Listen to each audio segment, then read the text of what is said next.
Imagina esto. Pasas la vida entera tratando de encajar. Modificas la forma en que hablas, lo que vistes, las decisiones que tomas. Todo nace de la necesidad de ser aceptado. Poco a poco te doblas ante expectativas que no te pertenecen y, sin darte cuenta, te alejas de lo que realmente eres. Tienes miedo al juicio. Buscas confirmación en miradas inestables, cambiantes, y terminas creyendo que tu valor depende de cómo eres percibido. Pero, ¿y si justamente esa atención obsesiva fuera lo que te mantiene prisionero?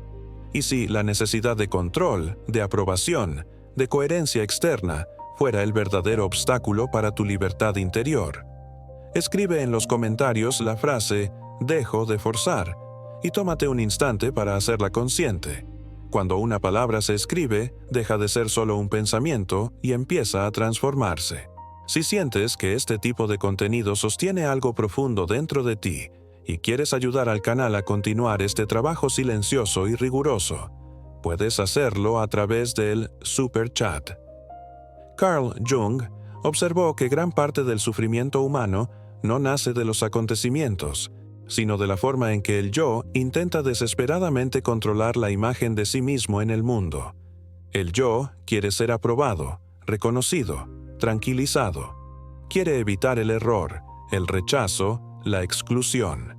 Y en esa tensión constante consume una enorme cantidad de energía psíquica.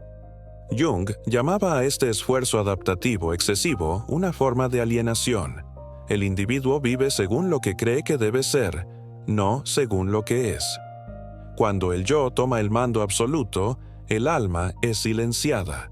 La persona, la máscara social, se vuelve más importante que la verdad interior. Uno se identifica con el rol, con la imagen, con la función. Pero aquello que es reprimido no desaparece. Se acumula en la sombra. Y es precisamente ahí donde nacen la ansiedad, el cansancio profundo, la sensación de vivir una vida que en realidad no nos pertenece. Jung no invitaba a rebelarse contra el mundo ni a retirarse de la vida. Invitaba a dejar de forzar, a interrumpir esta guerra silenciosa contra la imprevisibilidad de la existencia. La ilusión de control es una de las defensas más poderosas del yo. Creemos que, si pensamos lo suficiente, si anticipamos todo, si nos preocupamos lo bastante, estaremos a salvo. Pero la psique no funciona así. Cuanto más intentamos dominar la incertidumbre, más se intensifica. En el proceso de individuación siempre llega un momento crítico. El yo se da cuenta de que no puede gobernar todo el sistema psíquico. Es una crisis necesaria, porque solo cuando el yo se retira un poco, el sí mismo puede emerger.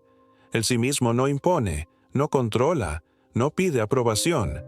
El sí mismo ordena, y ese orden no nace de la voluntad, sino de la escucha. Muchas personas experimentan un paradojo inquietante. Cuando dejan de perseguir reconocimiento, comienzan a ser reconocidas. Cuando dejan de demostrar su valor, el valor se vuelve evidente. Jung no lo habría llamado éxito, sino alineación. Cuando lo interior y lo exterior dejan de estar en conflicto, la realidad responde con menos fricción. El desapego, desde esta perspectiva, no es frialdad ni indiferencia. Es claridad. Es la capacidad de discernir lo que pertenece a tu tarea interior de lo que es solo ruido colectivo. Cuando ya no estás obsesionado con el efecto que produces en los demás, recuperas una fuerza que antes estaba dispersa. Esa fuerza se traduce en presencia, en coherencia, en una calma que no necesita explicarse. Jung observaba que el hombre moderno sufre no porque le falten objetivos, sino porque ha perdido el contacto con el centro. Vive proyectado hacia adelante o atrapado en la mirada ajena. Pero la psique busca equilibrio, y cuando el yo deja de aferrarse, el sistema comienza espontáneamente a reorganizarse. También en las relaciones este paradojo se vuelve evidente. Cuanto más intentas retener, más pierdes. Cuanto más tratas de moldear al otro según tus miedos, más se vacía la relación. Jung veía en el amor posesivo una forma de compensación de la inseguridad del yo.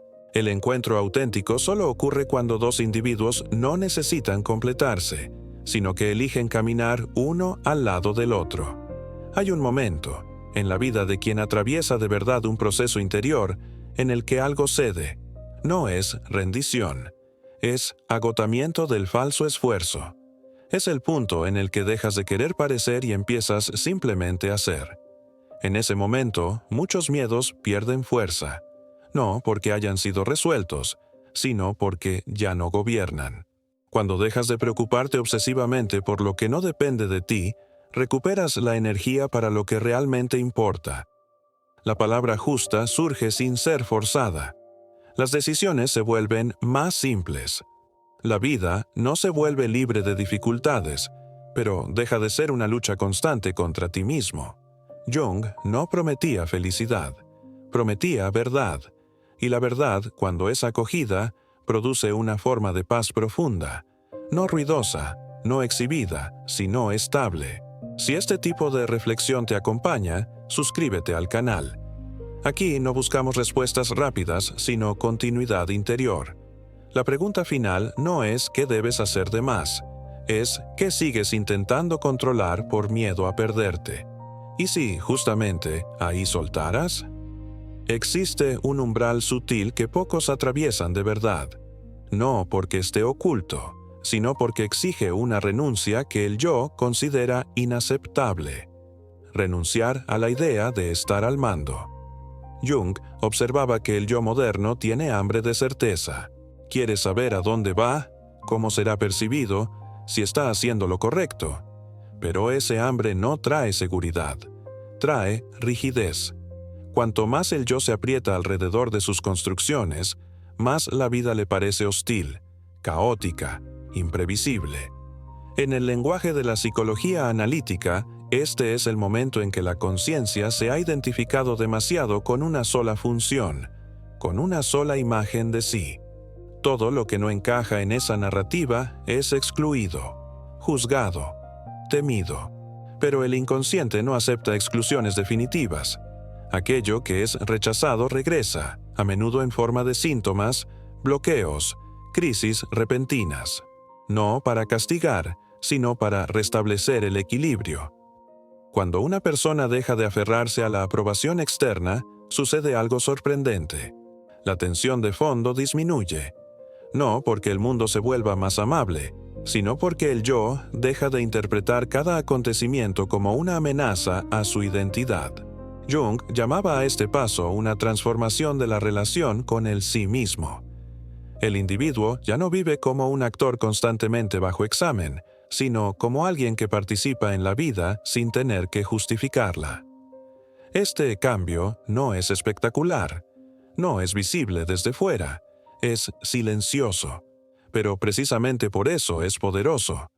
La persona se vuelve menos reactiva, menos defensiva, no porque sea indiferente, sino porque ya no todo la hiere, no todo le concierne, no todo exige una respuesta. Esto es el verdadero desapego, no la ausencia de emoción, sino el fin de la compulsión. Muchos confunden el desapego con renunciar a los deseos.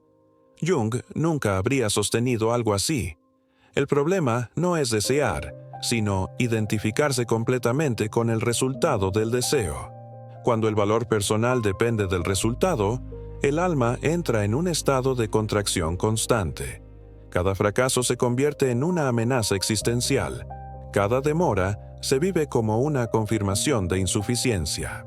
El desapego interrumpe este mecanismo. Permite actuar sin ser devorado por la ansiedad del resultado. Permite invertir energía sin perder el centro. En términos simbólicos, el yo deja de ocupar todo el espacio y permite que emerja una guía más profunda. Jung habría dicho que es el sí mismo quien toma la dirección, no a través de órdenes, sino mediante señales sutiles, intuiciones, sincronicidades, atracciones inexplicables. Cuando esto ocurre, la vida no se vuelve predecible, pero se vuelve más coherente.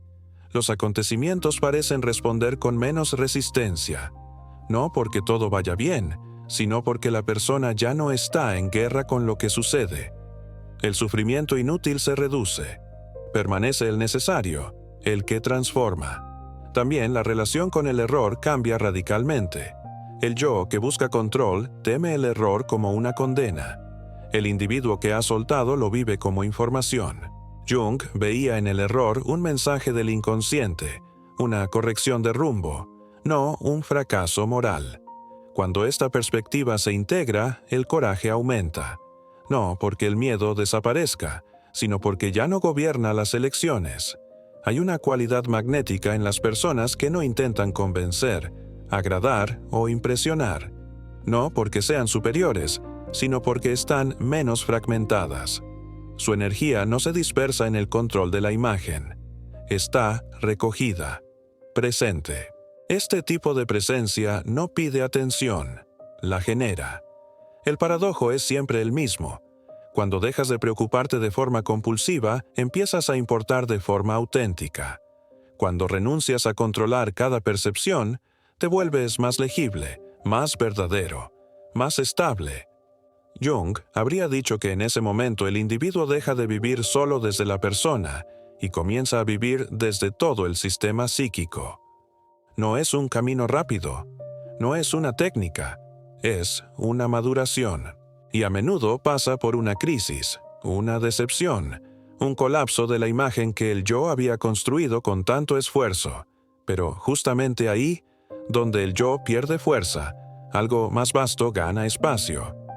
La pregunta que queda no es qué añadir a tu vida, sino que sigues apretando por miedo a perderte. Porque muchas veces lo que llamamos seguridad no es más que un hábito de control. Y lo que llamamos libertad comienza exactamente en el momento en que dejas de aferrarte. Existe un último engaño que el yo utiliza para no soltar, la idea de que, si dejas de controlar, todo se derrumbará. Jung conocía bien este miedo. Es el miedo primordial a la disolución, al caos, a la pérdida de identidad. El yo cree ser el pilar que sostiene la vida, cuando en realidad es solo una función entre muchas. Cuando esta ilusión empieza a resquebrajarse, emerge una angustia profunda, casi infantil. Pero es precisamente ahí donde ocurre el paso decisivo. En el trabajo analítico, Jung observaba que la verdadera transformación no ocurre cuando el yo conquista algo, sino cuando renuncia a ocupar una posición que no le pertenece. El yo no es el soberano de la psique. Es un administrador temporal. Cuando intenta gobernarlo todo, sofoca el movimiento natural de la vida interior. Cuando acepta sus propios límites, permite que la totalidad opere. Muchos llegan a este punto solo después de haber sido empujados contra una pared. Un fracaso, una pérdida, una crisis repentina, algo que rompe la narrativa personal. Jung no veía estos acontecimientos como castigos, sino como intentos de la psique de restablecer un orden más auténtico. La vida interrumpe aquello que ya no puede crecer, y lo que se interrumpe, muchas veces, se sostenía únicamente por el miedo. Cuando dejas de preocuparte por el juicio ajeno, no te vuelves insensible, te vuelves selectivo. No todo merece tu implicación psíquica, no todo requiere una respuesta emocional. Esta selección no es cinismo, es madurez. Es la capacidad de distinguir entre lo que toca tu núcleo y lo que pertenece al ruido del mundo. Jung hablaba de economía psíquica. Cada individuo dispone de una cantidad limitada de energía. Gastarla en intentar aparentar, explicarse o defenderse constantemente empobrece la vida interior. Cuando esa energía se retira de batallas inútiles, queda disponible para la creación, para la comprensión, para el vínculo auténtico. El control excesivo nace siempre de una desconfianza de fondo. Desconfianza en la vida, en el tiempo, en el proceso. El desapego, en cambio, es un acto de confianza silenciosa, no ingenua, sino profunda. Es la confianza de quien ha visto lo suficiente como para saber que forzar no produce orden, sino resistencia. Hay un cambio sutil que ocurre cuando esta confianza se estabiliza. Las decisiones dejan de estar cargadas de drama. Las elecciones ya no son pruebas de valor. Incluso el error pierde su peso simbólico. Ya no define quién eres. Se vuelve parte del camino, no una condena. Jung habría dicho que en ese momento el individuo deja de identificarse con una historia rígida y empieza a vivir como un proceso. Y un proceso no necesita ser perfecto, necesita ser verdadero. La vida no pide ser dominada, pide ser habitada. Cuando dejas de apretar, finalmente empiezas a sentir.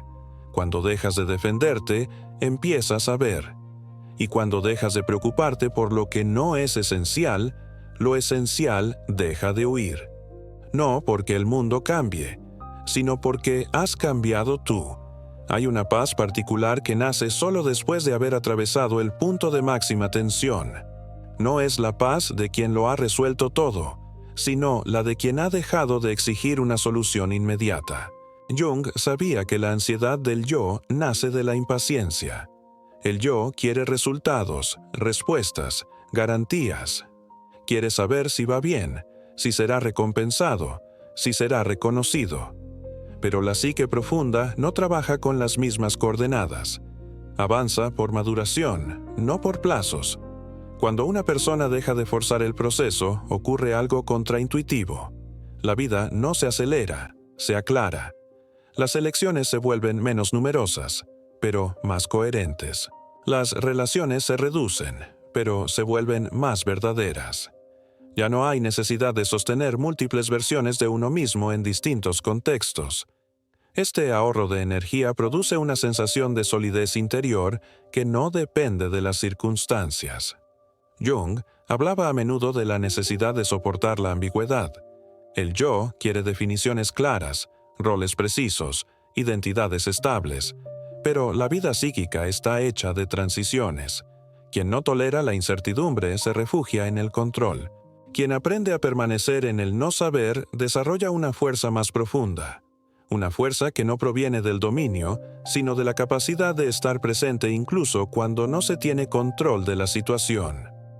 El desapego se convierte entonces en una forma de inteligencia. No reaccionar de inmediato, no explicarlo todo, no defenderse a toda costa. Dejar que las cosas muestren su forma. Esta actitud no es pasividad, es escucha activa. Es permitir que la realidad hable antes de responderle. Muchos descubren demasiado tarde que gran parte de su sufrimiento no provenía de los hechos, sino de la narrativa interna construida alrededor de ellos. Jung veía en esa narrativa un intento del yo de mantener continuidad y control. Pero cuando la narrativa se rigidiza, la vida se convierte en un problema que resolver en lugar de una experiencia que atravesar. Cuando dejas de obsesionarte con cómo deberían salir las cosas, empiezas a ver cómo son realmente. Esta visión no siempre es agradable, pero es liberadora, porque lo que se ve puede integrarse. Lo que se niega sigue operando en la sombra. La paradoja final es que el verdadero poder no nace de aferrar, sino de dejar espacio. Espacio para el tiempo, espacio para el error, espacio para el otro, espacio para ti mismo. Jung habría dicho que es en ese espacio donde el sí mismo puede manifestarse por fin sin ser distorsionado por las pretensiones del yo. Y cuando esto ocurre, la vida no se vuelve perfecta, se vuelve habitable. Hay un punto en el que el yo deja de pedir confirmaciones porque se da cuenta de que ninguna confirmación externa podrá colmar jamás lo que está irresuelto dentro. Jung observaba que el ser humano que busca continuamente señales externas vive en un estado de dependencia psíquica. Cada aprobación lo eleva por un instante, cada crítica lo desestabiliza. Es una vida oscilante, frágil, porque el centro no es interno, sino delegado. Cuando este mecanismo se reconoce, algo se retrae, no con violencia, sino con cansancio. Es el cansancio de quien ha intentado lo suficiente controlar, explicar, justificarse. De ese cansancio nace una nueva sobriedad. Ya no hay necesidad de demostrar. Ya no hay urgencia de ser comprendido por todos. Jung veía en este paso un signo de maduración del yo. El yo deja de expandirse y comienza a delimitarse. Delimitarse no significa cerrarse. Significa reconocer los propios límites. Significa dejar de reaccionar ante aquello que no te concierne realmente. Muchos confunden esta posición con el egoísmo, pero es todo lo contrario. Solo quien tiene un centro puede encontrarse con el otro sin perderse. Quien vive sin centro se ve obligado a controlar, porque toda relación se convierte en una amenaza para su estabilidad. El desapego, en esta fase, ya no es una elección moral. Es una consecuencia natural. Algunas cosas simplemente dejan de tener poder sobre ti. Opiniones, juicios, comparaciones. No porque seas superior, sino porque ya no son necesarias para tu identidad. Jung habría dicho que el individuo ha dejado de alimentarse exclusivamente de la persona y ha comenzado a sostenerse en el sí mismo. Este cambio modifica también la relación con el tiempo. La urgencia disminuye. La prisa pierde sentido. No porque ya no existan objetivos, sino porque los objetivos dejan de ser un intento de compensación. Se actúa, pero sin la angustia de tener que demostrar algo. Se construye, pero sin sacrificar el contacto con uno mismo. Muchos temen que, sin presión, se volverán inactivos. Jung observaba exactamente lo contrario. Cuando la presión del yo se relaja, la energía vuelve a fluir, pero no de forma caótica. Fluye en direcciones más auténticas. Las acciones se vuelven más esenciales. Las palabras menos numerosas, pero más verdaderas. Hay una dignidad particular en quien ya no fuerza su presencia en el mundo. No reclama atención, no intenta ocupar espacio. Y precisamente por eso es percibido, no como alguien que pide, sino como alguien que es. Esta presencia silenciosa es lo que muchos llaman carisma, pero que Jung habría reconocido como coherencia interna. Al final, la paradoja permanece intacta. Cuando dejas de preocuparte por lo que no puedes controlar, recuperas el control sobre lo que realmente importa. No el control sobre los acontecimientos, sino sobre cómo los habitas. No el control sobre los otros, sino sobre tu posición interior. Y quizá ese sea el verdadero sentido del desapego, no alejarse de la vida, sino dejar de luchar contra ella. Hay un momento preciso, a menudo silencioso y poco espectacular, en el que el ser humano deja de pedirle a la vida que lo tranquilice y comienza por fin a escucharla. No ocurre por una iluminación repentina, sino por agotamiento. Es el agotamiento del yo que ha intentado durante demasiado tiempo controlar, prever, adaptarse, agradar, explicarse. Carl Jung observaba que el yo moderno no está agotado por los acontecimientos, sino por la tensión constante de tener que ser algo definido, aprobado, coherente ante los ojos del mundo. De esa tensión nace el miedo a equivocarse, a perder, a ser excluido. Y de ese miedo nace la ilusión de que, apretando más fuerte, todo permanecerá en orden. Pero la psique no responde a la fuerza, responde al equilibrio. Cuando el yo insiste en gobernar lo que no le corresponde, el inconsciente reacciona, no para destruir, sino para compensar. Así emergen los síntomas, los bloqueos, las inquietudes sutiles, no como enemigos, sino como mensajeros de un desajuste profundo. Jung no invitaba a combatir estas señales, sino a interpretarlas como solicitudes de reorientación.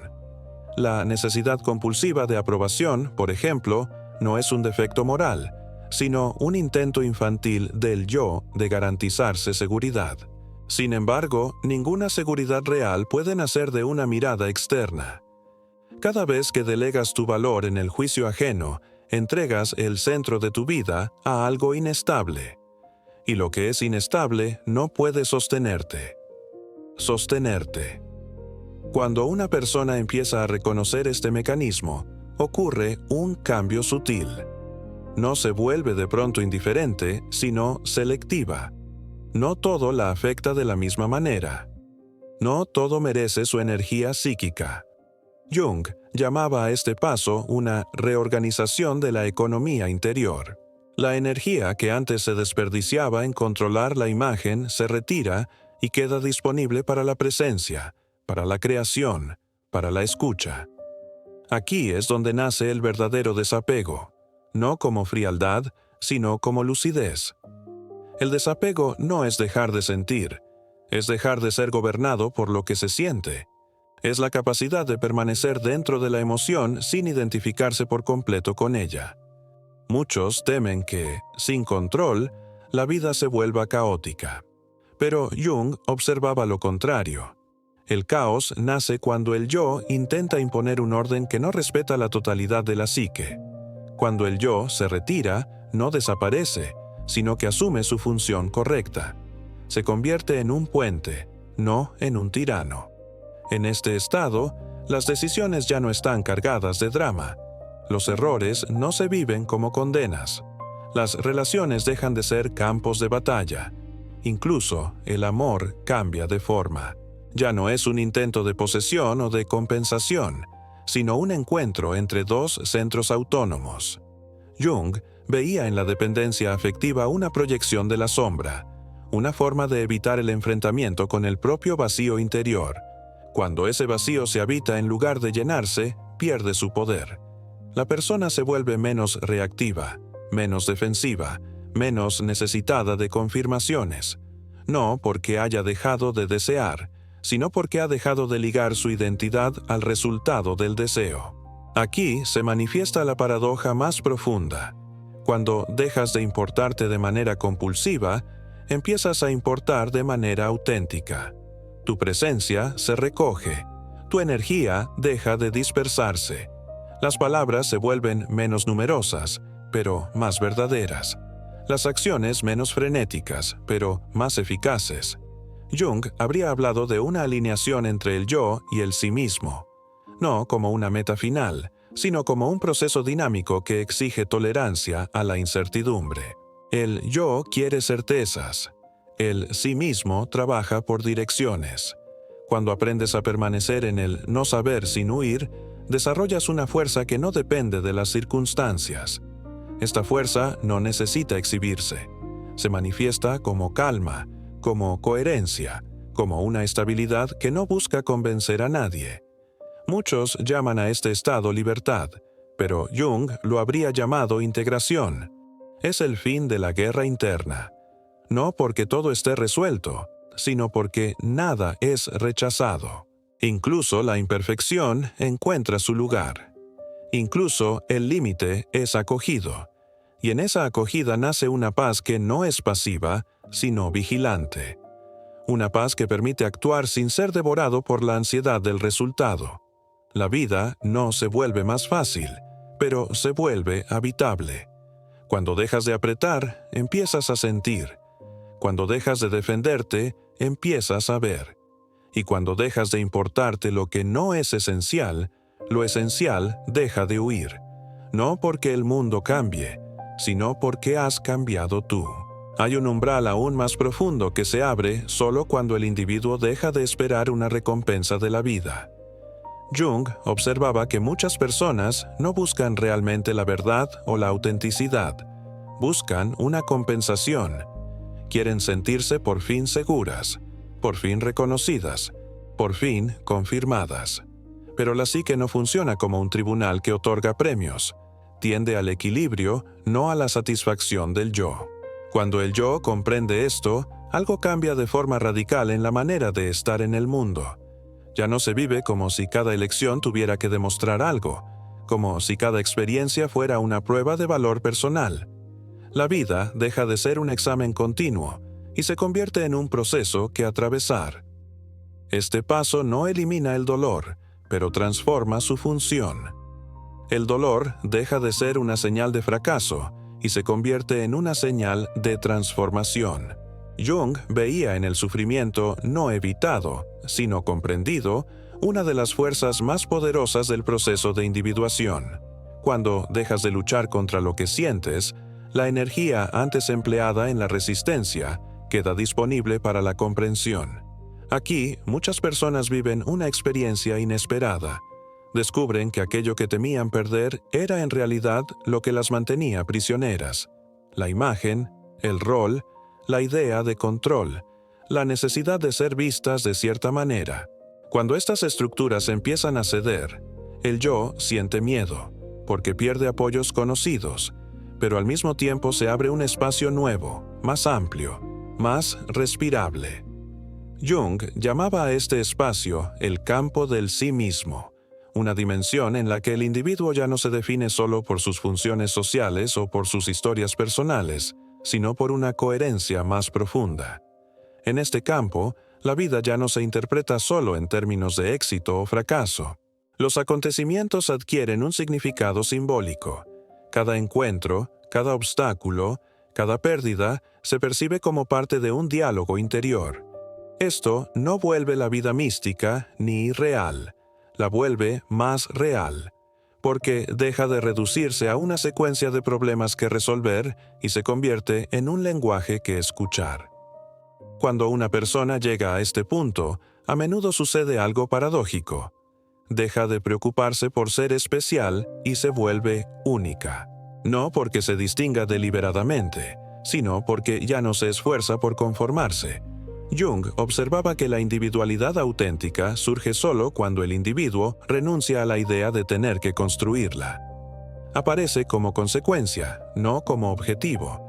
Esto tiene efectos profundos también en el trabajo, en la creatividad, en las elecciones cotidianas. La acción nace de una necesidad interna, no de una presión externa. Ya no hay urgencia por demostrar, sino deseo de expresar. Y esta expresión es naturalmente magnética, porque no pide nada a cambio. Muchos temen que, sin el impulso de la ansiedad o de la necesidad de aprobación, se volverán pasivos. Jung veía lo contrario. Cuando la ansiedad disminuye, la energía vital se libera. Pero ya no se dispersa en mil direcciones. Se concentra. Se vuelve intencional. Esto produce una forma de eficacia silenciosa que no necesita proclamarse. También cambia la relación con el futuro. Ya no existe la obsesión por anticipar cada escenario. El futuro se acoge como un espacio abierto, no como una amenaza.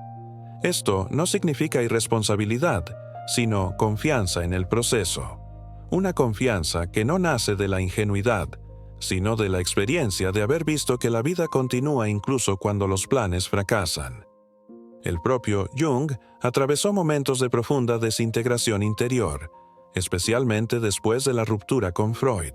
En ese periodo, en lugar de aferrarse a una identidad ya reconocida, eligió descender a su propio inconsciente, no para controlarlo, sino para escucharlo. De ese descenso nació una de las obras más profundas de la psicología moderna. Este es un ejemplo poderoso de la paradoja de la que estamos hablando.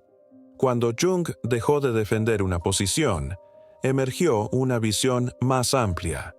Cuando renunció a la seguridad de la aprobación, encontró una verdad más sólida. Esto también vale a nivel individual. Cuando dejas de importarte obsesivamente cómo te perciben, empiezas a percibir mejor. Cuando dejas de controlar cada detalle, empiezas a captar conexiones que antes se te escapaban. La vida no se vuelve más simple, pero se vuelve más inteligible. No porque todo tenga una explicación racional, sino porque nada resulta ya completamente ajeno.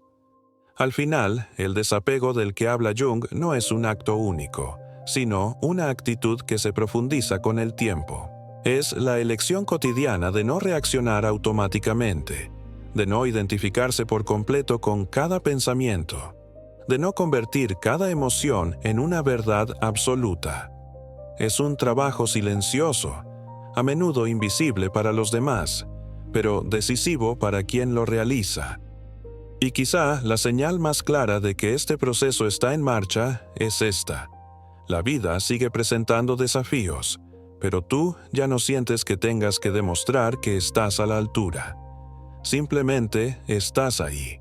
Y esto, paradójicamente, lo cambia todo. Hay una consecuencia final de este proceso de la que casi no se habla, porque no es vendible, no es espectacular y no alimenta al ego. Cuando el desapego se estabiliza de verdad, la vida deja de girar en torno a ti. Jung observaba que el yo sufre porque se ha colocado en el centro de todo. Cada acontecimiento se vuelve personal. cada dificultad un ataque, cada cambio una amenaza. Pero en el momento en que el individuo deja de identificarse como el eje de la realidad, algo se relaja profundamente. No es una pérdida de importancia, es una liberación de la centralidad forzada. La vida sigue moviéndose, las personas siguen haciendo lo que hacen, el mundo permanece imperfecto, pero ya no estás obligado a interpretar cada cosa como un veredicto sobre tu valor. Este redimensionamiento del yo es uno de los actos más maduros del proceso de individuación. Jung lo consideraba un paso inevitable para quien desea vivir sin estar en conflicto constante con la existencia. Cuando dejas de preguntarte qué dice todo esto sobre ti, empiezas por fin a ver lo que es. Y ver lo que es, sin distorsionarlo a través de la necesidad de confirmación o de defensa, es una forma rara de libertad. En este estado, incluso la comparación pierde fuerza, no porque te vuelvas ciego a las diferencias, sino porque ya no necesitas medirte constantemente. El éxito ajeno no te humilla, el fracaso no te define.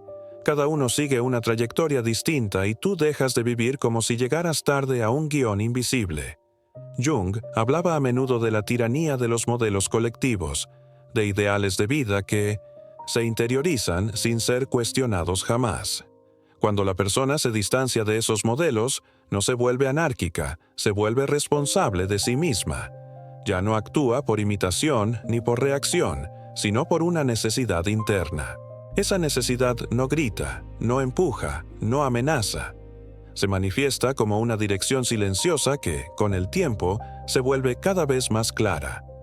Es ahí donde muchas personas perciben un cambio radical en la calidad de sus acciones. No hacen más cosas, hacen las cosas mejor. No hablan menos por timidez, sino por precisión. No eligen menos, eligen con menos ruido interior. La mente deja de anticipar constantemente el juicio ajeno, y eso libera una enorme cantidad de energía psíquica. Energía que regresa al cuerpo, al presente, a la escucha. Jung habría dicho que la libido ya no está secuestrada por el conflicto del yo. Incluso el miedo cambia de rostro. No desaparece, pero pierde su función de mando. Se convierte en una señal, no en una orden. Puede ser escuchado sin ser obedecido automáticamente. Este es uno de los signos más claros de madurez psicológica, la capacidad de sentir sin reaccionar de inmediato. En ese espacio entre estímulo y respuesta nace la libertad real, no una libertad teórica, sino una libertad vivida, concreta, cotidiana. Es la libertad de no tener que demostrar constantemente quién eres, de no tener que explicar cada elección, de no tener que convencer a quien no quiere comprender. Jung veía en esta actitud una forma de respeto profundo por la psique, propia y ajena. Cuando ya no intentas controlar al otro, permites que el otro sea. Y cuando permites que el otro sea, las relaciones se transforman. Algunas se disuelven, porque estaban basadas en la necesidad o la dependencia. Otras se profundizan, porque por fin están libres de presión. Esto no es indoloro, pero es auténtico. El desapego no promete comodidad, promete verdad.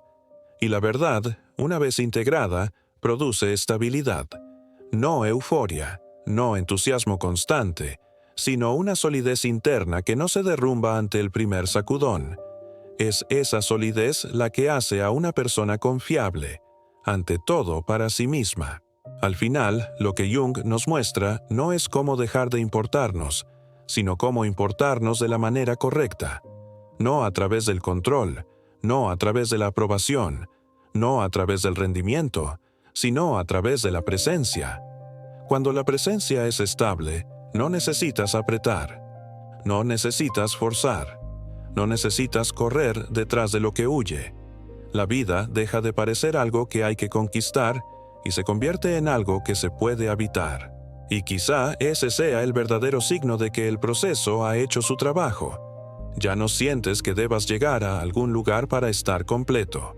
Ya estás aquí. Y eso, sin ruido, sin proclamas, sin esfuerzo, lo cambia todo. Hay un momento conclusivo, no porque el camino termine de verdad, sino porque algo dentro se acomoda de forma irreversible. Es el momento en que dejas de buscar una respuesta final y aceptas que la vida no es un problema que resolver, sino una realidad que habitar con presencia. Jung nunca hablaba de llegada, hablaba de integración. Integrar significa dejar de expulsar partes de ti, dejar de luchar contra lo que emerge, dejar de exigir una coherencia artificial. Significa permitir que lo que eres hoy tenga derecho a existir, aunque mañana sea distinto. Cuando esto sucede, el yo pierde rigidez y se vuelve flexible, capaz de adaptarse sin disolverse. Es aquí donde el desapego muestra su rostro más maduro, no como renuncia, no como cierre, sino como una confianza profunda en el movimiento de la vida. Ya no sientes la necesidad de aferrarte a cada oportunidad, de defender cada posición, de explicar cada decisión. Actúas cuando es necesario. Te detienes cuando es justo. Hablas cuando las palabras realmente sirven. El ruido interior disminuye y, con él, la confusión. Jung habría dicho que la persona ha dejado de vivir exclusivamente desde la persona y ha entrado en una relación estable con el sí mismo. Esto no vuelve la vida perfecta, pero la vuelve coherente. Los acontecimientos ya no se leen solo como éxitos o fracasos, sino como etapas de un proceso más amplio. Incluso el miedo encuentra su lugar correcto. Ya no gobierna, acompaña. Incluso el dolor cambia de función. No destruye, informa. Incluso la incertidumbre deja de ser enemiga y se convierte en un espacio de posibilidades. En este estado, dejar de importarte no significa desinteresarte de la vida, sino dejar de violentarla con expectativas irreales. Significa permitir que las cosas sean lo que son antes de decidir qué hacer con ellas. Es un acto de respeto hacia ti y hacia el mundo. Jung nos deja, en el fondo, una verdad simple y radical. La libertad no nace del control, nace de la relación correcta con aquello que no puedes controlar. Cuando dejas de aferrarte a lo que no depende de ti, recuperas una fuerza que nunca perdiste, solo dispersaste.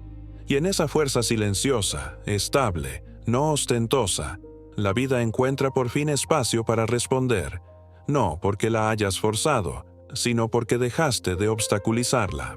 Ahí es donde el camino se cierra y, al mismo tiempo, comienza de verdad.